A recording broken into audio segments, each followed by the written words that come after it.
appreciate, sorry, that scared me a little bit. I appreciate everyone joining me here today. Taking your time of your day to just even be here. My name is Mark, and this session will focus on building community in the post-secondary setting, in various ways that involve your own roles.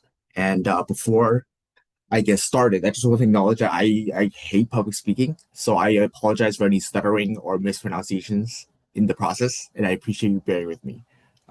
So to start, I want to acknowledge that I am coming in from the traditional and ancestral land of the Reykjavik, and I just want to encourage you to just acknowledge the land you're joining in from. And I will introduce myself first, and then we'll move on to the topic of the sense of belonging, creating a sense of community, research and themes around that in the post-secondary setting, and then going into how I practice that in my own post-secondary institution. And then if you have any questions at the end, feel free to throw them at me. And so to introduce myself, rather than the picture of me that you have to stare at, this is my dog, Clifford, who is a Bernedoodle. And I wanted him to be a therapy dog, but he is too nervous himself. I always joke that he needs a therapy dog himself. So to introduce myself, my name is Mark. I am a Canadian certified counselor. I have been working in the post-secondary setting for since 2018. And I even did my internship before that for a year at Western University. So I kind of just been only in the post-secondary setting for my entire professional career as a therapist. And this topic really came along not only from my own personal experience of being in post-secondary setting, trying to find connections, but also working because I recognize for many of us, our roles are so segregated from other people that at times it can be really hard to create connections and for our own well-being, for our professional purposes. So this is why I really want to talk about this, so that we can be better prepared ourselves to connect and also support our students in our different roles. So to start with, I want to talk about this topic of a sense of belonging, right? Which I think is such an important thing for all of us. It's a basic human need, and essentially it's the description of just feeling like I fit in, right? And it's so important that it's been identified by Maslow in his hierarchy of needs, ranking third, going from physiological safety and then the human connection piece, right? It's so important for us to feel like we're part of the larger human connected connections. And I really appreciate this definition by Haggerty as the experience of the person involvement in a system or environment so that the individual feels himself to be an integral part. The reason I like that is because it touches on so many different aspects, right? It's your own personal experience and that you are contributing a part of a larger system and you feel that importance for yourself, right? And the defining attributes for this includes a person's experience of being valued or needed with respect to others, groups or environments, and their experience of fitting in and being congruent through shared or complementary characteristics. And why is it so important for us to talk about this? It's because it provides emotional safety for us, right? By being connected, by being fitting in and having that sense of connection, sense of safety, it really allows us to feel like we can act genuinely, authentically, feeling like we can be ourselves in a larger community. And that way, through the repeated exposure, repeated connections, it really allows us to develop trust and that we can be able to be vulnerable, open, and sharing ideas. And in whatever context we're working in, I think that's important that we are allowed to be able to share what we're thinking about. And that can lead to really great explorations, great ideas, great topics, great connections, great conversations. And also, it's protective of mental wellness. So, studies have shown that it's really protective against stress and it's by experiencing that sense of belonging, it's negatively associated with loneliness, emotional stress, suicidal ideation, and the overall mental illness. And a study has shown in 2013 that students in post-secondary who report higher levels of belongingness in their educational environments, they have better overall physiological responses and they have better psychological outcomes than those who don't experience a sense of belonging. And it's also protective against alienation and socialization, where alienation is described as what happens when we don't experience that sense of belonging and the feeling of absence of social support or meaningful social connections. And I think I can speak for all of us when we say when we're feeling isolated, it's very challenging, right? When we feel like we have no one to go to, it's very difficult for us to navigate all of the life experiences. And socialization is described as the experience and the feeling of loneliness, even when we are in the company of others, because we don't have that emotional connection. So even if we're in a crowd, we can feel alone at times, right? And it's due to a perceived lack of meaningful, intimate relationships with others, including our peers, family, and the wider community. And speaking of community, I want to talk about community for us in the post-secondary setting, right? So it's first been conceptualized by Saracen uh, in the 1970s to describe the importance of belonging to and being an integral part of a larger collectivity, which is important for personal and collective well-being. So thinking about this in the post-secondary setting is such a big space for all of us. Thinking about the students, the people we work with, different faculty, different departments. I think it's very important for us to think about fitting in into that larger collectivity of people who are there to support post-secondary students who are going through a very challenging time. I think I can speak for myself when I say that university experience was hard for me to kind of navigate the academics, the personal stuff, the social stuff. It was very difficult. And also, the sense of community is defined as the feeling that members have of belonging, that they matter to one another and to the group, and the shared faith that our needs will be met through our commitment to be together. I think that's really important because when you work in university, you want to feel like you're contributing, right? I think we all want to feel like we want to be a part of a larger system and our work is being valued. Our contributions are being valued. And that we have this faith that others are working with us to be able to support students and support each other. And the benefits of having this as a community is that we feel better adjusted overall, physically and mentally.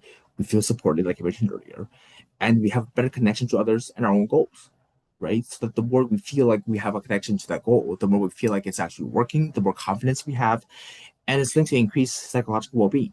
And the more we feel like we can be part of that community, the more we're willing to contribute, the more we want to be participating in different events and finding that connection. And so it's important for me to talk about this because of all these different reasons, and also because I think about all the different ways that we are, again, are separated in our different departments. Um, I don't share my office, but I have a windowless office at the end of a hallway. And at times, because I'm working, just seeing students all day, I don't really connect with others without that intentionality. So I think about all these different people, and I appreciate again all of you joining us. I think about maybe in your roles, how maybe at times we feel separated. You feel separated from those around you, and we don't have the connection. It just feels like we're just doing our job, going home, and eventually that can feel exhausting. The routine, just every day working away. And I think it's really important for us to find this as a community in whatever manner that we can. In your roles, in your different positions, to try to create that connection so that we feel like we are part of this post-secondary setting and we feel like going to work actually matters for us, right? And this is the point where I want to highlight this one specific study that was done actually for those people working in post-secondary settings and the community well-being piece and speaking to many that are working in post-secondary settings to define the key themes that contribute to those who feel the sense of community in order to feel the better well-being psychologically and physically. So this study was done in 2025, this year, where they really focused on polling a large connection of the different individuals working in post-secondary settings, focusing on their well-being, and it highlighted these key themes on the left side of people who experience that sense of belonging, the community well-being, and the sub themes that contribute to those things, right? So the core themes are having that social connections in the university, having the physical environment as a piece of belonging, and having that compassionate and supportive culture, right? So the sub themes for the social connected university are authentic opportunities to connect and build relationships. And I think that's part of being authentic is really important because I've been to many gatherings or whole many events, whatever it is. You're just kind of there having small talk. And I'm a very introverted person myself. So I find those things very challenging. So I think having that authentic opportunity where you're intentionally connecting at a deeper level is so important. And I think that's why many people have mentioned that as a sub theme, right? And having those meaningful connections and supportive networks you feel like you can go to when you're having challenging situations, a hard day where you can just go to someone and vent, right? And the second piece is the physical environment. So we have to look at our campus as a place for community. Because for many of us, I think we are sometimes just stuck in our offices all day. So we have to look at the campus as a whole, where we are trying to explore different spaces and purposely using them to connect, to collaborate, so that we can support students, support ourselves in the work that we're doing. And the last part of having that compassionate, supportive network, supportive culture, is building a positive and sustainable university identity. And I think in this day, with all the different international students, I think that situation and having so much loss going on, it can be hard for us to maintain that, right? So I think it's different for many of us. And it's challenging for many of us to feel like we have a sustainable university identity. So I think it's important that we have that supportive culture and having that collegiality and care rather than having the competition of who's doing a better job or who's being more efficient, or having that battle. Because I think in this financial situation, it's hard, and we want to have that collegiality and we're supportive of each other, because that way we can feel like we are taken care of and having the reciprocity, feeling the value of sense of purpose. Because there are times when I would imagine maybe you don't feel valuable, you don't feel like your work is being valued, or that what you're doing actually matters. So I think it's important for all of us to look at these different things. And I think this document is being shared, so this you don't have to take any notes, whatever it is. But I think it's important to find these specific things and try to implement as many of these sub themes as we can, so that we can feel a better connection, having this community in whatever campus you're on. So you feel more valued, and you have a sense of purpose, and you feel more meaningful in the everyday connections you're making. So this is the piece, and I'm looking at time now. So just so I recognize I'm talking way too fast. So this is the part where I want to highlight how I'm doing that through collaboration at my own university, Thompson University in Kamloops, which I had a hard time because I lived in Toronto and then I lived in Vancouver, and then moving to Kamloops. For those who don't know where Kamloops is more north within the interior of BC. And it's not a big town compared to Toronto and Vancouver at all. So I had a really hard time finding my own community coming here. And I really had to do that through collaboration of work in my role of supporting students in their mental wellness by collaborating with different departments, different faculty members, different systems on campus, so that I can feel like I'm part of this community, and through that find meaningful connections in and out of work. The first one I want to talk about is my collaboration with the Faculty of Law. One of my best friends is a lawyer, and I recognize the challenging roles of lawyers and the work they go through, and law students. And I recognize that at TRU, there wasn't really a supportive system for the Faculty of Law, which is why I purposely reached out to the dean and the associate dean to create that connection and try to build a foundational system. And then by introducing myself, I through that collaboration, it really helped me create that meaningful connection and the representation of mental wellness for all students, because for many of them, it's seen as being weak. And I created the first year orientation student panel where I have upper year level students coming in, sharing their experiences for first year so that they could recognize what they're walking into. I built workshops around imposter syndrome. I built workshops around self-regulation for student success, vicarious trauma. These are just some of the examples of what I've done. And I think this way is really important because touching some of the sub themes I mentioned earlier, I really try to create the authentic opportunity to connect and build relationships with different faculty members so they can call on me when they feel like they need to talk about mental wellness for their students, and that created meaningful connections and that continuing relationships and shared values, because they want the students to do well too. And I don't want students to come into my counseling office only when they're having on the verge of breakdown. So I wanted to make sure that we are all on the same page and that we have that shared meaning of supporting students the first second they walk into the faculty, the first second they walk into the first year courses. And I wanted to have the presence in the faculty of law space, right? So touching the physical space where I'm going to their space instead, rather than them thinking like I have to walk all the way to my office, or I'm using their classrooms to talk about topics that are important. So I feel like we're sharing that space, sharing that presence. And I want to make sure that I have a representation of my counseling team so that I'm not the only face. And they can also build connections with different counselors who have different experiences, different knowledge, different capacity, and through that, having that meaningful interaction, we can then move forward, building the relationship with the law faculty to continue to support these students and to establish a strong foundation year by year by year so that we can support students and feel like we are both represented in our connections moving forward. Right. So that's one example of how I'm building relationships with the faculty of law and creating that community, creating a network at my university. The second example I have is the Writing Center. And here I want to give a shout out to Jenna Goddard, who's the Writing Center coordinator here, because she cares so much about students. She's a lovely person, both in and out of her role. And she does so much for students that they feel so open to go to talk to her. And through that, I represented, I guess I represented myself as a piece that can support her in her work. And through the collaboration and really creating that intentional space of using the writing center as maybe a less pressurized counseling to talk about mental wellness. Because sometimes when students walk to the office, which again is a window of space. They feel so much pressure to kind of having to open up right away. But using the writing center where they have already a connection with it, I use writing as an easier tool to talk about some of these more sensitive topics. So I reached out to Jenna to create that connection and having that space to discuss mental wellness. And again, touching on some of those sub themes, using really authentic opportunities where students are going in there wanting to start use writing, really having that passion, and to create connections and build relationships with these students. So that maybe they feel like, okay, I see this phase, and we're not talking about counseling that deep. I can now go into the counseling space and having the writing center's coordinated support and having her trust, they feel like they can now walk into my space to talk about things that maybe are more sensitive to talk about in the public space.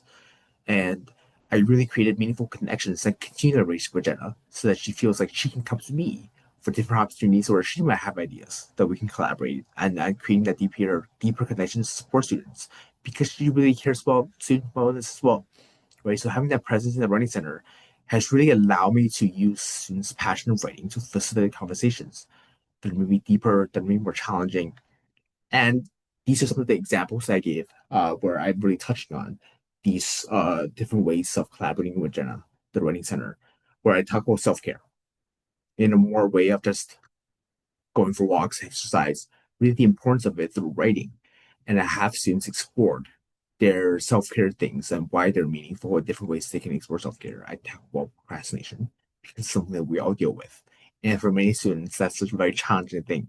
But they just talk about instances of laziness, motivation, where we use writing to explore maybe the emotional aspects behind procrastination, such as maybe sometimes they expect perfection in the first try. And because that's impossible, it makes them nervous, makes them anxious, makes them scared, and they put their things off as far as they can until the last minute. And they're driven by fear now to create the product. And then I talk about the power of words because I think for many of us and in my own role, I see how students use words in sometimes a very negative way. Many students will focus on the word should, which comes with a lot of pressure. And sometimes we use words towards ourselves that are very negative, very harmful. And so I use writing to explore some of these words that maybe students use for themselves and how they may be harmful and how we can reframe some of those words. And lastly, Jenna has this thing called Creative Writing Fridays, where they go in and they have a topic to write each Friday. And so I collaborate with her. So every month I go in, I introduce a topic that's relating to mental health, and I have students write about these things. And Jenna has been very supportive to let me take over these Fridays. So we talk about different mental health challenges. Last week, it was the example of what are some songs that make you emotional every time you hear them and why that is. So through these collaborations with Jenna, it was really helpful for me to create a presence in the writing center, really having different venues where I can talk mental health in a less pressurized setting, in a less pressurized way. And lastly, um, I have my own radio show, which sounds really weird at my own university because I this always came from a silly idea in this world of social media now. This came from a silly idea of me talking with my lawyer friend actually about creating a podcast where we highlight individuals on an everyday basis. Because I think about these famous podcasts now where they highlight people that are billionaires, so successful, and they make success sound so easy to get. But we don't highlight the everyday people and how their contributions. Think about maybe people like you, all of you that are so. I appreciate you joining me again. All the different things that you do, all the success that you have in terms of what you do for your post-secondary settings, how maybe you would appreciate being highlighted. So this idea behind my radio show now at my university is that I highlight individuals across my community, my campus, and selfishly it's a way for me to get to know them because I'm so relatively new here where I discuss their backgrounds, their passions. I really learn about what they do. Talking to maybe philosophy professors. I talk to Jenna, the Ready Center coordinator. I talk to students. I talk to all these different people about what they do. So I really highlight, and also for the environment, for the university to really know different things that are happening across campus. And I share with them how they support student mental health in their roles. And that way, through our conversations, we can create these meaningful connections, meaningful collaborations, and find different ways moving forward where I can step into their offices, step into their classrooms, step into their roles to really highlight mental health challenges and different ways counseling can be supportive for them and their students. So this is really one another way that I try to create connections on my campus to really let them know these are the things that I can do for you, and these are the things you can help me with in terms of spreading the importance of mental health and how we can support students and create meaningful collaborations moving forward. So these are the three different ways where I really try to create and I have created meaningful connections to support these faculty members, staff, students, and also for my work to be easier where they can help me spread my messages in their role. And this is where I really want to highlight the whole university approach. I really want to think about universities, and again, it's not my idea because cited this proper sources. I really want to highlight universities as a setting where we emphasize care and health because we have the responsibility in a way to really support students as they're going through their challenging times, navigating different ways where I think, discovering different identities for themselves, right? Academically, socially, personally, and we want to create a supportive, inclusive environment that promotes good mental health and well-being. And in order to do that, we have to do that for ourselves because we're also going to work, and it can be exhausting in the roles that we take on. So I think it's important for us to create a supportive, inclusive network that's also supporting for us. And this is where I want to give a shout out to my wife all the time, where she says, "You can't let yourself on fire to keep this warm." Right. So in our roles, I think it's important for us to think about how we can be supported, and that is through creating a larger community, a larger network. And this have to be huge, right? It can be a group of 3 or 4 people. You go for walks, get a coffee every week, really making sure that we are supported in our roles, that we're being recognized, and having that reciprocity with those around us. Right? Oh my God, just realized how fast I'm talking. It's only 11:10. Um, yeah, and honestly, the final takeaways that I have, and I apologize for being this really quick. Usually when it's face to face, I'll ask for student or audience engagement. But I think the final takeaways that I hope you can have for you is having the intentionality and consistency. I know at times our role can be exhausting, but I still really believe it's important for us to intentionally create connections and consistently maintain those connections. Right? And think about maybe different roles. We're finding our delivery style in terms of how we can deliver our roles, the way that we're doing work. Because in counseling, maybe sometimes I think about only staying in my office that's dark, windowless, no air. But there are different ways where I can maybe spread out to different spaces. And that gives you the chance to get out of my office and talk to different people and find different ways to deliver these messages that maybe make it also easier for me. And I think about establishing spaces that are meant for connections. Right? So my radio show is really a great space for that, where I have people come in and they're the target audience and they have the space to share their contributions, their passions, their work. And or I step into different people's offices, different classrooms, and having the students there and tending to their needs and creating that meaningful connections with shared values. I think for many of us, we don't want to just come to work and just get through the process like it's just routine, right? Whether we're academic advising, accessibilities, whatever it is, and what we do, we want to make sure the students are taken care of. And I think for many of us, that's a shared value. And by supporting each other and creating these connections, we can make our roles easier. We don't feel like we're alone in the things that we're doing. And to touch on the last part, which is the recognition and reciprocity, we want to be recognized for the work that we're doing and the ways that we're supporting students. But I also think it's important for us to reciprocate that for others. And I think by building connections in the beauty community, we can really make sure that we are recognized and others are recognized as well. And through that, we feel like we're more valuable, we're more meaningful. And that way we can really support each other in the work that we're doing and making our lives easier, making sure that we feel valued in an inclusive environment so that we can feel like every day is meaningful for us and days moving forward. There will be days that are hard, but in that way we can rely on our community to really help us get through the days. And honestly, this is all I have. Um, Maybe this gives us more time to have questions or whatever it is, if you have any at all. Um, because I'm in an academic space, I really have to cite my sources. So this is the thing. If you want to look at some of the studies that are really important and really fundamental in terms of creating connections, sense of belonging to this community in the post-secondary setting specifically as well. And I thank you for being here. I thank you for listening to me rant for like half an hour. Um, are there any questions that you might have for me, if any? I appreciate all of you staying for this. So I It's could really just weird. jump I could just Yeah, jump no, in and say thank you, Mark. I think that gave a lot of information. I'm curious to dig into some of the examples that you have, but want to of shout course. out to the group to see if there's questions. But I will wanted to draw your attention. We have a couple comments in the chat. So Okay. Tomi Oh, said, God. when I did advising, I would talk about movies with them as an entry point. It can be difficult finding a connection point. Um, yeah, and that sounds like it kind of is a similar approach to some of the projects that you've been involved in. Yeah, definitely. I think about that like the writing center, right? Where we had a topic one time of what's a movie that you love that people might be surprised about, right? So with different people, I think also just having people on my radio show, I will ask them about their hobbies. One of my friends I introduced on the show, he loves rollerblading.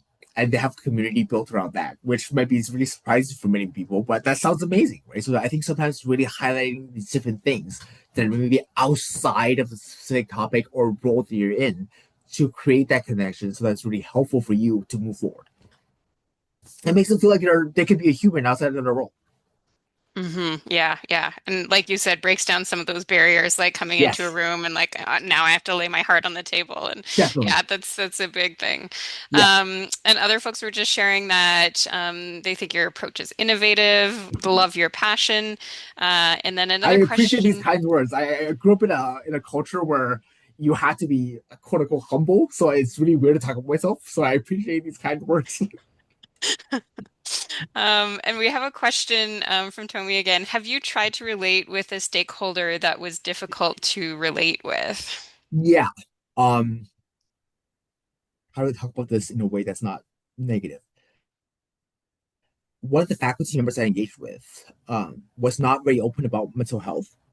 So this is where I built a connection with the whole faculty, where I stepped into the faculty and talked about the importance of highlighting that with the dean and the associate dean.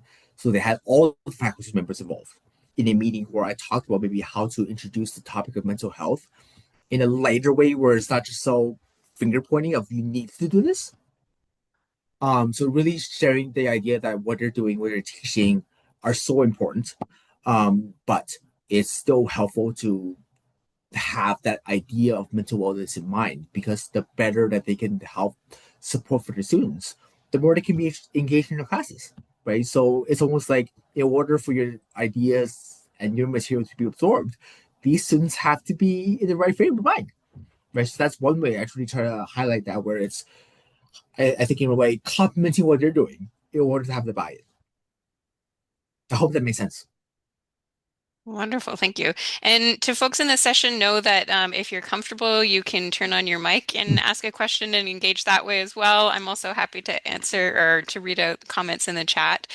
Um, I guess I'm curious, Mark, in terms of kind of support from your manager or leadership team Mhm. in terms of some of these initiatives, like if it was seen as sort of like out of the box, was there a lot of open reception to your ideas? Yeah, I was just curious on in Yeah, terms of for that. sure. I think that's really important, right? Because you want to have a leader who is open to these ideas. I think I'm lucky in the way of he'll laugh when I call him my boss.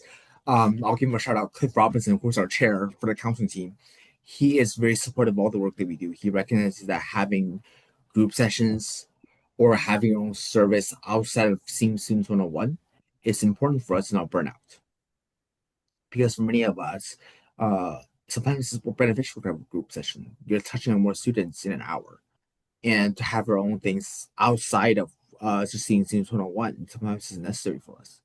If my radio show, it's an hour that I have with someone that I get to talk to, where it's not just about deep trauma or whatever it is. Not that that's bad, but sometimes it's great for many of us, right? We all have our own different projects. Of course, seeing students is still our number one priority, but he really is supportive of us in terms of what we're doing outside of that one. Thank you so much. Yeah, that can make such a difference. Yeah, Yeah, and a lot of what you're saying is resonating with me as well in terms of like if I'm having a more challenging day, like I find it really feeding and rewarding to be able to go and chat with a colleague and just have for like sure. a nice interaction and kind of connection with a human where you can, just be present in a bit of a different way. So I don't know what I did. Yeah, like I've had working environments where it's not so easy, and it's tough. Right? It's draining for many of us, which is why I think it's great to have a good team. Even if it's outside of your team, having that network is so helpful for many of us. Hmm. All right, just pausing to see if we have kind of questions or comments from anybody else in the room. I will just say that I'm so glad I got the material part over. Public speaking is not my number one thing. I thought that was funny that you said that, but then you shared that you have a radio show. Oh, I think for me that's easier because it's just one on one. Okay. And I always joke with the guests when if they're feeling nervous that my wife doesn't even listen to my show. So in that way, it's just I just tell them that it's my chance to really get to know somebody and learn about them. What's the structure of your radio show? Like, do you have set questions or do you really just kind of sit Yeah. down with a person in front of you? It's always funny when I tell them that I ask to ramble because that way it makes my job easier selfishly where I don't have to jump in and have like fill in the gap, fill in the airspace, and I'll do research on them, things that are public. Excuse me. So that way they don't have to talk about anything personal. I have questions that are kind of vague, but also will touch on maybe where their academic background comes from, their passions. A lot of people here in Kamloops love gardening, so that's something that's come up a lot. And there'll be music breaks in between to give the guests like a time to settle a little bit and not have to talk for an entire hour. But a lot of times it's just asking about their lives, highlighting what they've done for students, for the university, and things like that. Wonderful, thank you. Okay, so I'm not seeing other comments or questions from folks in the room. Um, So I think we're okay to wrap up if we're not seeing that. But yeah, big shout out, thank you to Mark for sharing this information and digging into this topic today. I know I'm taking some pieces away for myself and enjoy the conversation that we were able to have. And thank you to all of the participants for joining us. I know this is the last session of our Communities in Focus. Um, Kind of mini conference in my brain. That's what I'm tagging it as. I know I've been a part of a lot of the conversations. I've enjoyed it, enjoyed connecting with folks and learning things sort of outside of the larger caucus conference. So thank you for everybody for joining us, participating, and hope to see you around. I'm one of the co-chairs of the Leadership Educators Community of Practice. So hopefully we'll see you out to some meetings and we can continue our conversations that way. If I could say one thing, I just want to say thank you to Jen and Ruth for supporting this session. I really appreciate all the help you gave. I hate techie stuff, so I really appreciate you. Our pleasure. Okay. Well, thanks, folks. Have Awesome. Thank a you so good much. rest of your day. Okay.